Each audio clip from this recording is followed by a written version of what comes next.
welcome back to Around the 412. I am Tyler, and we are part of the DK Pittsburgh Sports podcast network. Without me today is Smitty. He was not able to make it to this recording, but that's okay. I've been absent in the past few recordings as well, so we'll make it work. But Happy New Year, everybody. Welcome to 2022. I hope that everybody had a great time celebrating the holidays, and I hope that 2022 is a great year for all of us, including all the Pittsburgh sports teams. The Penguins are on an 8-game winning streak going into 2022. They won on Sunday against the Sharks 8-5. There were 2 hat-tricks in that game. Brian Russ, Evan Rodriguez. It was a great game to be a part of. But unfortunately, my mind can only go to football around this time. And on Sunday, the Steelers did not get any help whatsoever in their playoff hunt. We were hoping for some AFC North losses along the way between the Ravens and the Bengals. We got one with the Ravens, but the Bengals ended up beating the Chiefs, and they end up clinching the AFC North just as we all predicted. That's right, folks. The AFC North, Cincinnati Bengals are the champions. And I got to say, I'm very impressed with that team in general. Going into the year, I had them finishing 4th, right behind the Steelers. And their offense, honestly, I didn't know what to expect. I knew they had the weapons. I know they have Joe Burrow, but they didn't really improve the offensive line like they were hoping. They took a guy like Jamar Chase instead of Penei Sewell. But it seemed to have worked out. Joe Burrow manages to have a knee by the end of the year, which is always a good thing. And the offense was clicking. And even the defense to me was the main problem of the Bengals moving forward. I just didn't think that they had the capabilities of being a championship level team. Clearly, I and many others we're wrong about that team, so congrats to the Cincinnati Bengals on winning the AFC North. That means they have clinched a playoff spot. Now, unfortunately for the Steelers, it just got a lot harder for them to make the playoffs. The hopes are still alive, but it just got a lot harder. So if we were hoping that the Bengals would lose out, the Ravens would lose out, and then the way it works with the Steelers having that tie, if they ended up with the same record, then they would get in, just because instead of having the loss, they would have the extra tie. But now, with that being said, they are fighting for there's 2 spots to be had, and they're fighting with the Colts, the Chargers, the Raiders, and themselves to get the 2 spots. And the only way that they can get in is they have to win out, so they have to win tonight against the Cleveland Browns, and then they have to win next week against the Baltimore Ravens, and then they have to hope the Jags, the 2-14 Jags, are able to upset the Indianapolis Colts, who have been pretty hot lately, and then we have to hope the Chargers and the Raiders game does not end in a tie. And if that manages to happen, somehow, some way, this bum of a team is going to find themselves into the postseason this year. But honestly, folks, let's be real. They don't deserve it. This team, week in and week out, has been so hot and cold, so underwhelming, yet sometimes they're so impressive with what they've been doing. And I think the only reason it's impressive is because of how bad we have seen them play this year. Going back to earlier this year, I thought this team was a dumpster fire. I thought that they were going to be one of the worst teams in the NFL through the first 3 to 4 weeks of the season.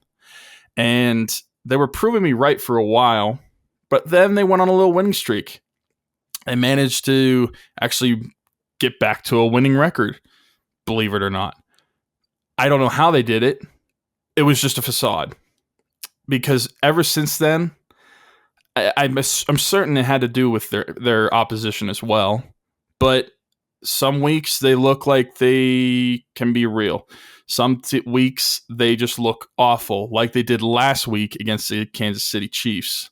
I mean, granted, a lot of teams look awful against the Chiefs, but the Steelers didn't even look like they showed up to the stadium.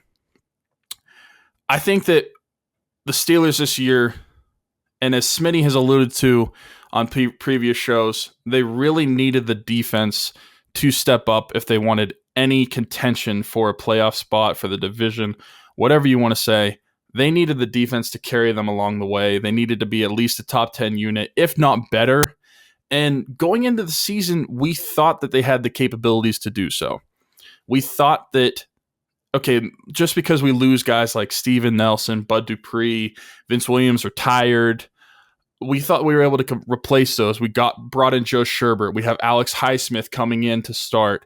We moved Cam Sutton to the outside. We were hoping some young guys in the secondary would step up. Those things didn't happen.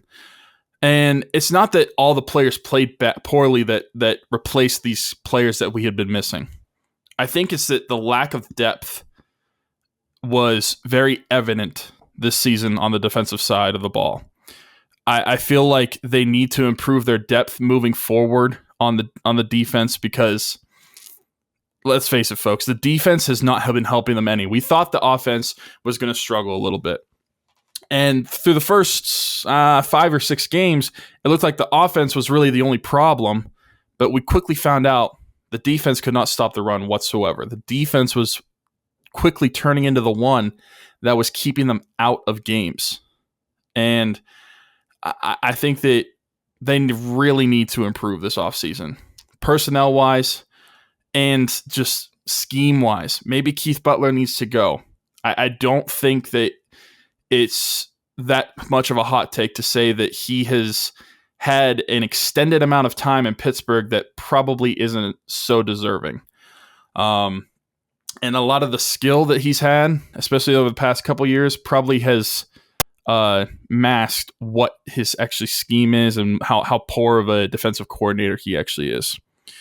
But moving on to the offensive side of the ball, I know whether that's been a lot of the biggest headache for this team moving forward and for this season. The O-line, what can I say? It needs to be pretty much completely revamped. Is Kendrick Green going to stay at center? Should he move to guard? I mean, he played like 4 games at center in college. He's done okay, below average. I don't even know if he's done okay at center. The guards, really, the tackles, what can I say? The whole line as a whole, it's just so underwhelming. I didn't know that it was going to be this bad. I don't think any of us did. We knew that they were going to be having some young guys. We knew that they were going to be inexperienced. We probably weren't expecting guys like Dan Moore Jr.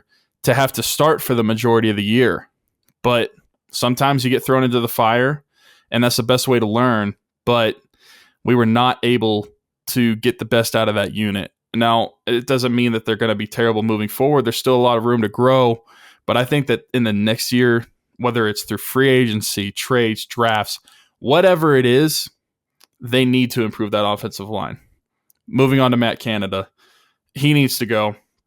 I'm sorry. I understand the excuse that Ben is not the right quarterback to fit a Matt Canada system. But if you are an NFL offensive coordinator, you should be able to move your system to fit any quarterback, any offense. It doesn't matter that you need a mobile quarterback for your offensive system to work the way you would like it. You need to be able to adjust. And if you can't, then you shouldn't be in the NFL. I'm sorry. I was hoping that Matt Canada was going to be good. And it's not that he didn't have a lot of help, because he didn't. I mean, the offensive line limitabilities. What word am I trying to say? I have no idea. But the offensive line, they did not help him any. He has a 39-year-old quarterback, but I just think he needs to go. We need to get into help for Najee Harris. I don't think there's much behind him. Anthony McFarland, Benny Snell. I mean, those are depth guys, but I don't think those are really your RB2 type of level guys.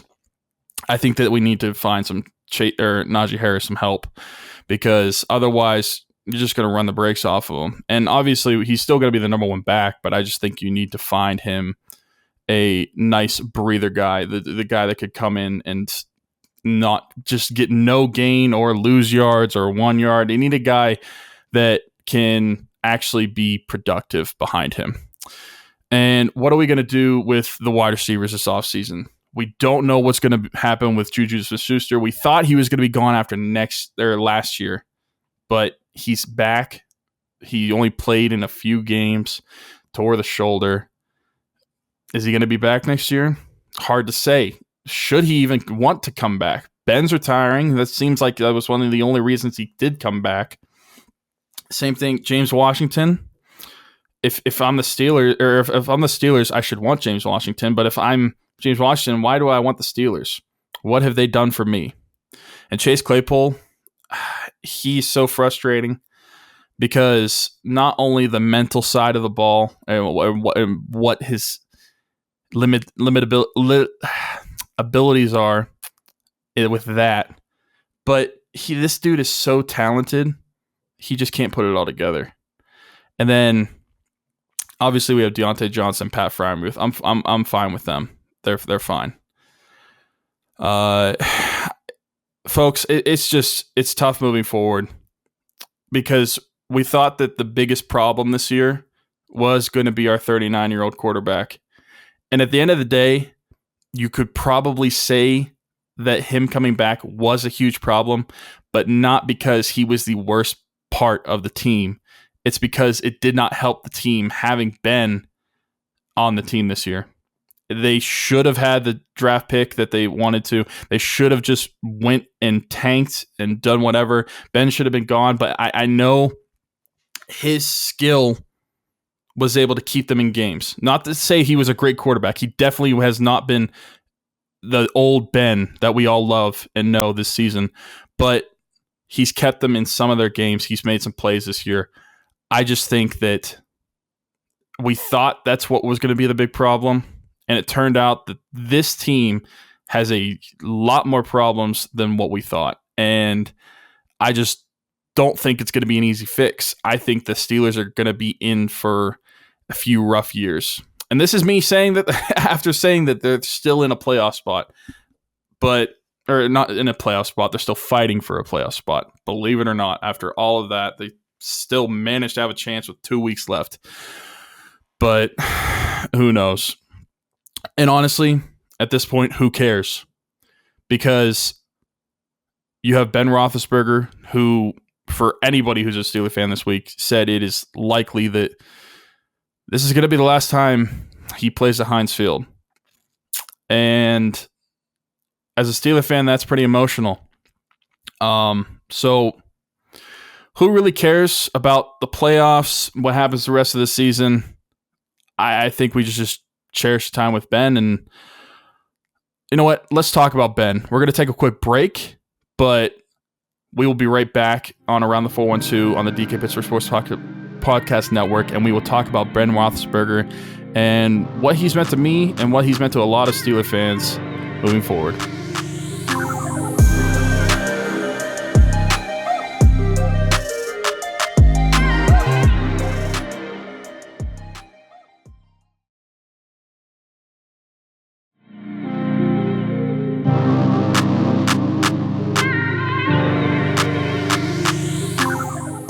All right, and welcome back to Around the 412 on the DK Pittsburgh Sports Podcast Network. I am Tyler, and right now we are going to talk about Ben Roethlisberger because it looks like tonight is going to be his final night as the starting quarterback of the Pittsburgh Steelers in Heinz Field. I can only imagine what that place is going to sound like tonight because let's just take it back. Ben was drafted in 2004. I was born in 1995. And I know for a lot of you, that might seem pretty young. A lot of you, that might seem pretty old. But for me, I was 9 years old when Ben was drafted as the Pittsburgh Steelers quarterback in the 2004 draft with the 11th pick. So for me, Ben has been my quarterback for pretty much my entire life. I barely remember Cordell Stewart that much. I kind of remember watching Tommy Maddox, but for every big moment of my Steelers fandom, it's always been Ben. And we are so lucky that we drafted him and had the opportunity to be able to watch him for the past 17 plus years, because it's not easy to get a franchise quarterback. The Steelers themselves went about 20 years between Terry Bradshaw and Ben Roethlisberger. And in those 20 years, sure, the Steelers had some good seasons, but did they have a franchise quarterback? Absolutely not. I just don't think people realize how rough it is going to be for the next few years. And, well, I say few years, hoping it's only a few years. We have no idea how long it's going to take the Steelers to find their next guy, their next Big Ben, if that's even possible. I just want someone that can come even remotely close to the level of play that we got from Ben Roethlisberger as the franchise quarterback of the Pittsburgh Steelers, our coveted franchise. No Super Bowls 25 years apart. Ben comes in, second year wins a Super Bowl. I mean, what kind of story is that? That early in his career, he won a Super Bowl. The Steelers were so lucky, and he should have won more. I'll say, there's no way you're telling me the Killer Bees never won a Super Bowl. That defense held them back. And when the defense was good, the offense held them back, but it wasn't always Ben. But Ben Roethlisberger has meant so much to this franchise. He's the best quarterback in franchise history. I don't care, you old heads that say Terry Bradshaw has four Super Bowls, he was a better quarterback. No. Ben is far and away the better quarterback. Ben is one of the best out-of-pocket quarterbacks of all time, and he is probably the most underappreciated quarterback of this quarterback era because he had to play with guys like Peyton Manning, Tom Brady, Aaron Rodgers. He is on those guys' level in terms of talent at the quarterback position. And the Steelers are lucky that they have him. And they need to cherish him for at least 2 more games.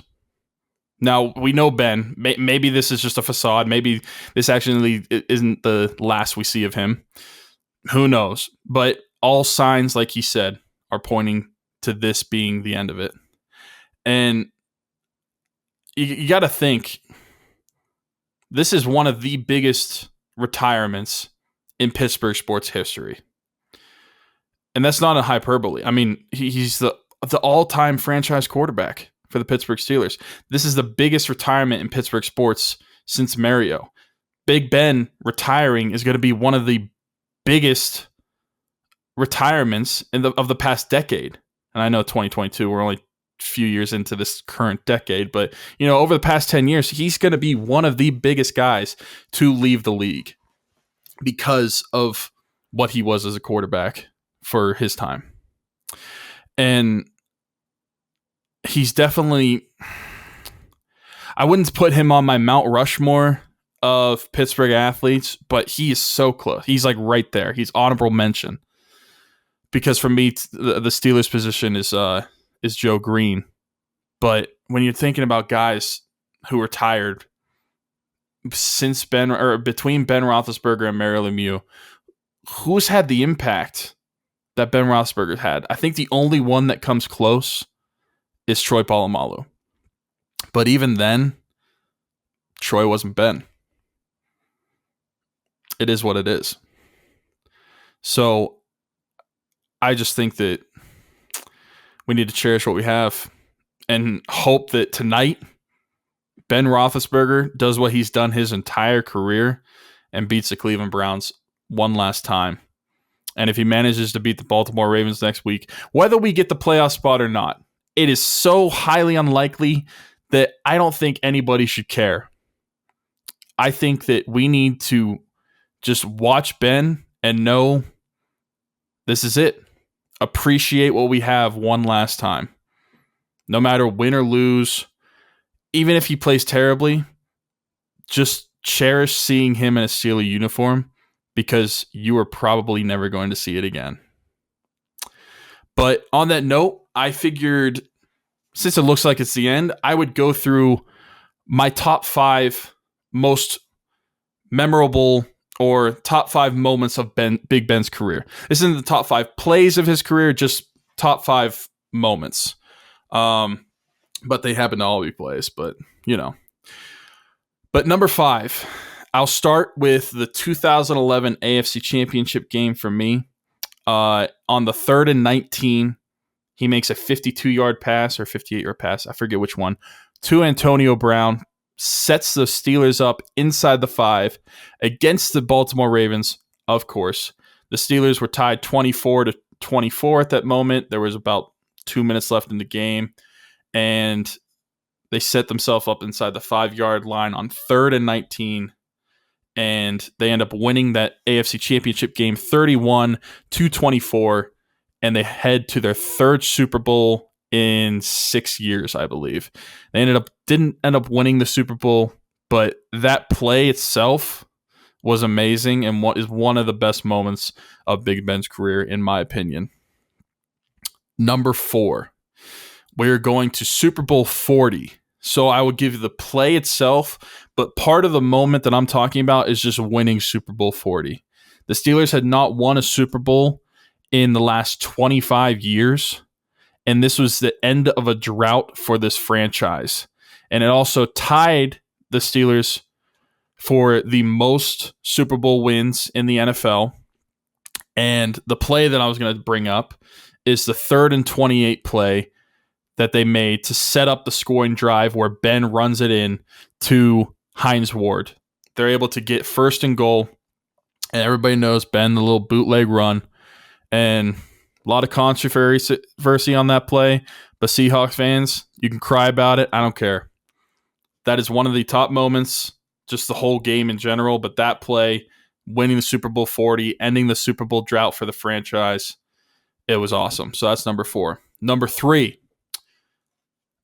I think this is one of the best quarterback moments, and I mean quarterback, not just Steelers quarterback moments in history. 2014, Ben Roethlisberger throws 6 touchdowns in back-to-back games against the Indianapolis Colts and the Baltimore Ravens. He has never done that before. He had never thrown 6 touchdowns in a game before. He had only thrown 5, and no quarterback in the history of the league up to that point, and I believe still, has ever done that. He threw 522 yards against the Indianapolis Colts, 6 touchdowns, 340 yards against a week later against the Baltimore Ravens, 6 touchdowns, and the best thing of all, between both games, no interceptions. One of the best quarterback performances in back-to-back weeks that you will ever see. Number 2, and I feel like 1 and 2, for most people, at least in my opinion, should be pretty obvious, but just in case, I was just going to say that. Number 2, the tackle in the 2005/6, whatever you want to call it, 2005, 2006, AFC Championship game against the Indianapolis Colts. The tackle against Nick Parker, whenever the Steelers look like they're going to score the touchdown, they're going to clinch the game, the handoff to Jerome Bettis.